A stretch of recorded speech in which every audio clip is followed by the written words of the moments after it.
Every odd year, a new government comes to power, brings in laws, and restricts us to do yet another thing. Till the time we were restricted from consuming injurious substances, it was okay. But this time, थोड़ा ज़्यादा हो गया. How can you stop people from consuming a food item? Well, my next word will make things more clear. Beef.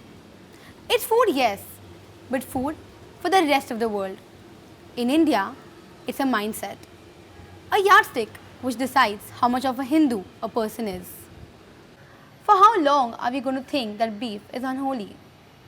Well, the irony is, in India, most of the beef which is made available is of either bulls or buffaloes, and not of our precious Gaumatas. In India, beef of cow is available in only 10 states. There are about 11 states where the beef of bull is consumed, whereas 8 states neither permit the beef of cow nor bull.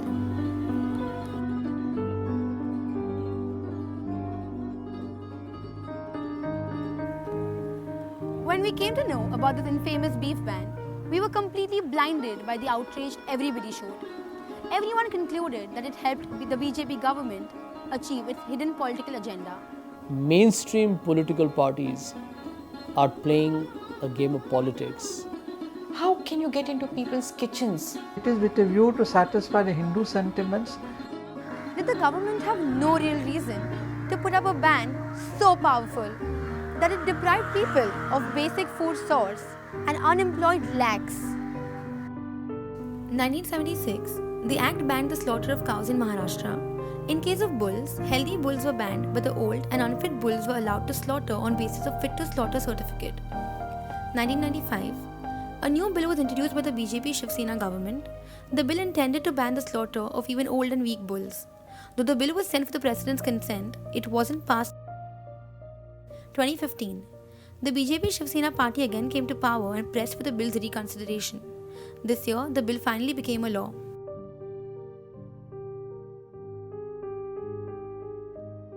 Aim and objective of the impugned act is to preserve cattle for their undeniable utility in agriculture. Milk of the cow is invaluable.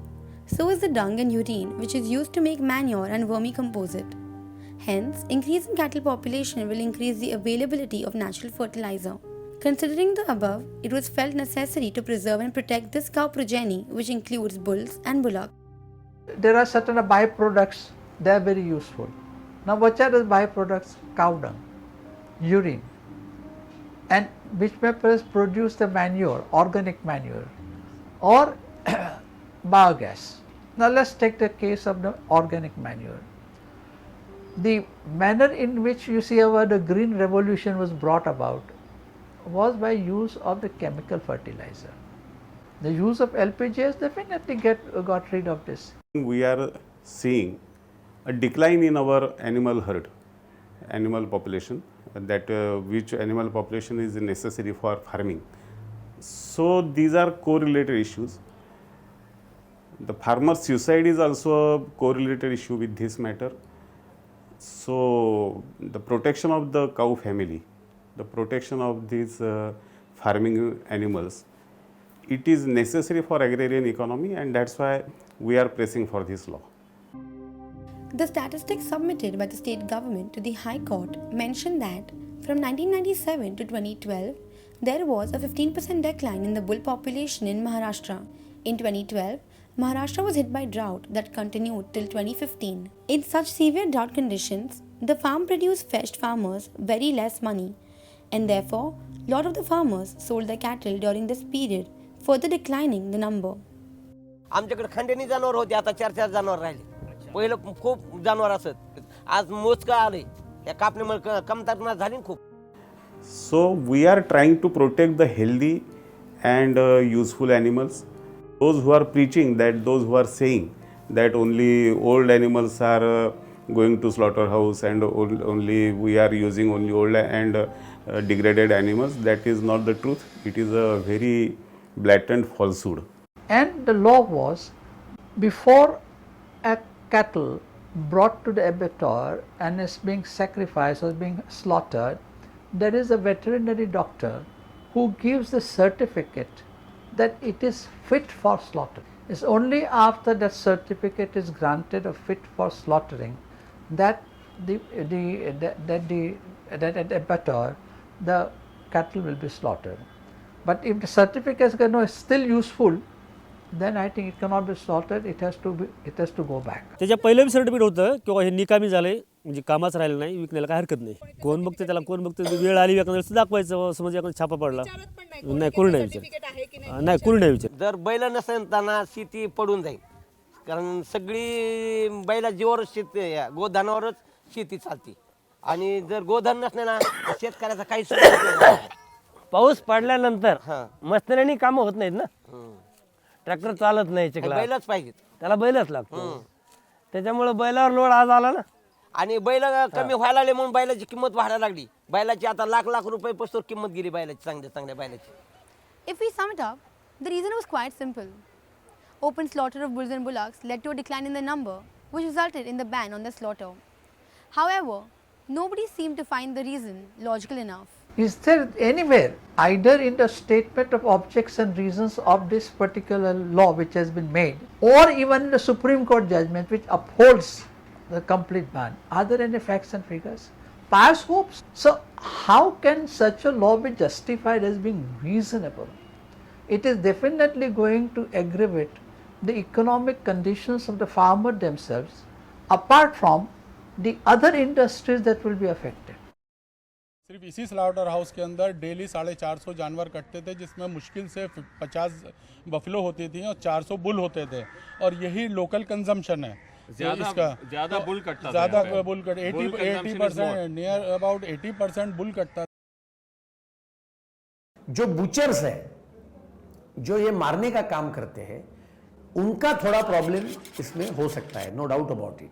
लेकिन ऐसा नहीं है कि butcher की पूरी industry बंद हो गई है, बाकी सब काम है ना उनको, वो कर सकते हैं. What is really bad about this ban is that, even possession of beef will put you into jail, non-bailable offense for 5 years. So you can get away by murdering a man and you need not go to jail, you will be out on bail. But you can't get out on bail for just slaughtering a bull or a calf or something like that. So this is not a case. Bail, you are not getting bail means see bailable and non-bailable. But that is a common man's language. Some crimes are bailable, means in which you get bail in the police station, and non-bailable means which you have to take bail from the court. There is no crime in the country for which you cannot get bail. One thing was certain, the ban aimed at strengthening the agriculture of Maharashtra. But what the government seemed to neglect is the community which will be majorly affected by this ban will be the farmers. किसान भी क्या देख रहा है, शेतकरी भी काय पाहायला लागलाय की बाबा हिता पैशाचं बघतोय तो फक्त. माझी शेती ही 2 बैलांनी होतीये ना, मग ते 2 बैल जोपर्यंत चलते तोपर्यंत मी ठेवणार आणि ते चलत नसले की मी त्यांना मग कुठलं खाऊ घालणार. रोज एका बैलाला 100 रुपये खर्च आला, त्या दुसऱ्या जोडीला बसून ठेवायचं म्हणलं तर त्यांच्यापासून मला काय फायदा नाही. मग शेतकरी बी व्यवहार बघायला लागला ह्याच्यामध्ये. प्रॉब्लेम सॉल्व्ह होणारच नाही. कशामुळे होणार नाही की आता आम्हाला नाही मजबूरन विकायच लागणार. काय पहिले देखता इकित होतं तर आता लोक चोरून विकायला लागले आणि 10,000चा बैल 5,000ला घ्यायला लागले, 25,000चा बैल 20,000ला घ्यायला लागले. ह्या पावबंदीमुळे घ्यायला लागले ना, त्यामध्ये आमचा लॉस. सरकारला जर बंदी आणायचीच असेल तर हे बिना फायद्याचे बगर फायद्याचे जे बैल असोत, जनावर असोत, गाय असोत त्याच्यावर काहीतरी निधी दिला पाहिजे की तो आम्ही सांभाळू शकतो. त्याचा भार शेतकरी सांभाळू शकत नाही ना. हा मोठा शेतकरी सांभाळेल, पण 70% शेतकरी असा आहे की एक्स्ट्रा जनावर बिना कामाचं जनावर सांभाळू शकत नाही. सध्या आदमी कोण नाही सांभाळ रे ना. Now how many, if you just take the facts and figures from the Devnar abattoir, they were sacrificing before the ban came nearly hundreds of cattle per day. That is only in abattoir, in Devnar. Do you have enough number of goshalas to take care of these animals which are being discarded daily by the farmers?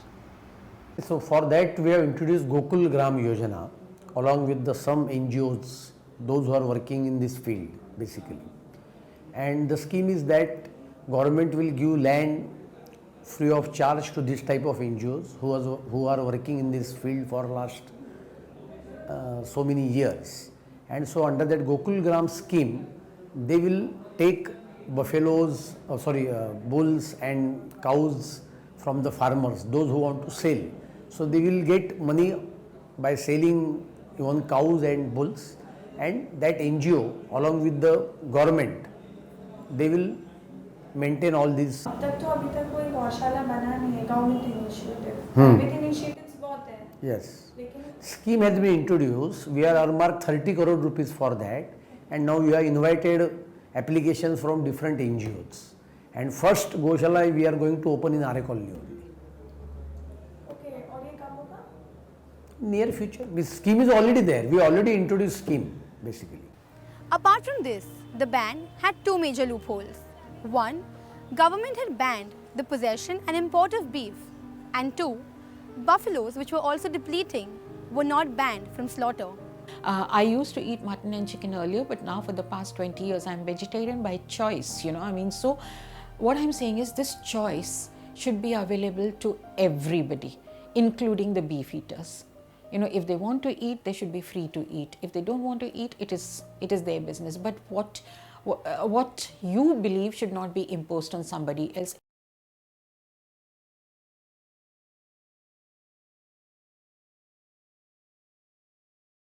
Advocate General Mr. Sunil Manohar countered, saying if outside beef was allowed, it left the scope of transporting the local animals and re-importing their beef. Government is of the belief that if possession is struck down, then the law will only be on paper. How can government will decide that this is imported meat of cow from another state, this is not slaughtered in my own state? So it is practically very difficult to decide, and majority people are not eating meat of cow or bulls. Dalit or other backward classes, beef is their staple diet. 1 kilo of beef always, from the time I was a student, 1 kilo of beef was always cheaper than 1 kilo of mutton or 1 kilo of chicken, and certainly much cheaper than 1 kilo of dal. And today dal is so awfully expensive. So where does the poor Dalit go? Where is his source of protein in that case? He can't afford to buy mutton, he can't afford to buy chicken, you're banning him from eating beef, he can't afford to buy dal. So what are the kind of provisions that you're going to make? And so this is not just anti-Muslim, this is anti-Hindu also. Now, the whole attempt there is to make you believe that even if they eat regular beef, which is permitted, like buffalo meat or whatever, then that is deemed to be, a killing of a cow. Now that's exactly what happened in Uttar Pradesh. If you look at the killing of Muhammad Akhlaq, what was that Dadri killing all about? A rumor that a man may have killed a calf to eat that meat was the reason why a mob went on a complete frenzy to kill an innocent man. Another question that has been raised is, why didn't the government ban the slaughter of buffaloes? Was it because it does not belong to the cow's progeny? Or is it because Maharashtra is the largest exporter of buffalo beef? खाली बैल को गाँव पे क्यों? अगर भैंस पे भी बंदी होना चाहिए ना, वो भी दूध का है ना, आज एक भैंस 10 लीटर दूध देती है, तो उसका 50 से देखो 50 रुपये से जाते वो किसान लेके जाते बीड़ में बेचते, तो उसको 500 रुपये रोज आ रहा है ना, दिवसामध्ये 500 रुपये यायला लागले ना त्याचे, म्हणजे ती बी फायद्याची आहे ना आर्थिक दृष्ट्या शेतकऱ्याच्या फायद्याचीच आहे ती पण. Well, in India, buffaloes are mainly used for two reasons. One, for their milk production, and two, for their beef. Out of all the beef that India exports, 80% of it is of buffaloes. So has the Bharatiya Janata Party played really safe? Are they trying to play vote bank politics with a ban on one hand, and on the other hand, filling up their pockets with the profitable trade in buffalo beef? Buffalo पे ban नहीं लगाया है तो उसका और कुछ ये होगा, लेकिन उनको बढ़ाने का भी प्रयास करेंगे, उसमें क्या, क्योंकि बफेलो को मारने की पद्धत नहीं है, मैं आपको बोलता हूँ, बफेलो का मीट खाने की पद्धत इस देश में नहीं है. The government seems to be busy making laws, working out the economy, making lives better. So much so that most of the laws are not even executed properly. The objective of the Maharashtra Preservation Act was to protect the cows, bulls and bullocks. But is that really happening? काही नाही, सब समान है. बंदी भी आई तो भी कम नहीं हो, चलता ही चलता है. खाली बंदी कागज पे ऊपर है, ग्राउंड लेवल तक बंदी आई ही नाही. बैल का मांस भी इलीगली मिल रही है. मिळतच. पहा ना तुम्ही, मग हे अनलिगली भेटत नाही तर हे जनावर हे पोलीसवाले कुठून ठेवतात? हे पकडले, इतके धरले, मग हे चलतंय तेव्हा धरतात ना ते. तर बॅन शासनाने वरती बॅन लावला म्हणून ते खाली लगेच बंद होतंय का? नाही होत. With a ban in place, slaughtering of bulls and bullocks is now taking place illegally. In a lot of places where the Quraishi community dominates, bull meat is sold discreetly at very high prices. माझ्या हिशोबाने ते चांगलं आहे, पण निसर्ग पाहिजे, त्याला पाऊस पाणी जास्त पाहिजे तर चांगलं आहे. अशा दुष्काळामध्ये चांगलं नाही. काय दुष्काळामध्ये कशामुळे चांगलं नाही? त्यांना खायला काय कुठून टाकावं आम्ही? आता बघा ना तुम्ही, दारूवर बंदी आणली, चलतच आहे ना ते. गुटख्यावर बंदी आणली, चलतच आहे ना. मग गुटखा पहिला 2 रुपयाला त्या खाणाऱ्याला भेटत होता, व्यसनी माणसाला. तो आज 10 रुपयाला घ्यावा लागला बंदीमुळं. Only those religious beliefs which are saved under the constitution, which are integral part of the religion. Worshipping cow is definitely a religious sentiment, but it is an integral part of religion. No one is discussed. It's a baby step and not like a complete solution. जो लोग affected हो गए हैं, जिनका रोजगार नहीं है, उनको कुछ रोजगार दे. फंड नहीं दे तो उनको कुछ रोजगार दे. तो ऐसा कुछ अगर प्लान दिखे कि किसी को तकलीफ ना हो, सबका घर बार अच्छे से चले, चाहे वो किसी भी धर्म का हो, क्योंकि किसी का मतलब घर बस्ट हो जाए अच्छी बात नहीं है. इंसानियत के नाते बोल रहा हूँ.